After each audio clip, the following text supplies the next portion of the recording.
ତଳତା ପଣ୍ଡା ଉମେଶ ବେହେରା ଯିଏକି ଆମ ବାହାରଦା ଦେବସେନାର ମହାସଚିବ ତାଙ୍କର ଝିଅ ପୂନମ ବେହେରାଙ୍କର ଜନ୍ମଦିନ ଉପଲକ୍ଷେ ଦେବସେନା ଏବଂ ଅଖିଳ ଭୂମଣ୍ଡଳ ସର୍ବଶିରୋମଣି ମୁନି ସମାଜ ମେଳପ ଶାଖା ତରଫରୁ ଆମେ ବୃକ୍ଷରୋପଣ କାର୍ଯ୍ୟକ୍ରମ କରୁଛେ।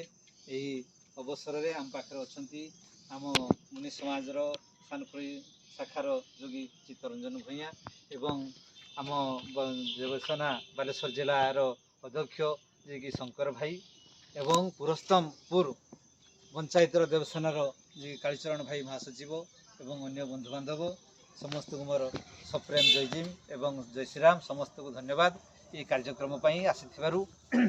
এইটা ଆମେ এইଥିପାଇଁ ପ୍ରଚାର କରୁଛୁ ଯାହାକି ବର୍ତ୍ତମାନ ସମସ୍ତେ ପୃଥିବୀର କେମିତି ଅମ୍ଳଜାନର ଅଭାବ ଗଛ ବୃକ୍ଷ ପାଇଁ କେମିତି ସମସ୍ୟା ଏହାକୁ ଦେଖି ଲୋକ ଯେମିତି ଗୋଟେ ନିଶ୍ଚିତ ଏମିତି ଗଛ ଲଗେଇବେ ଆମେ ସେଥିପାଇଁ ଏ କାର୍ଯ୍ୟକ୍ରମ କରୁଛୁ।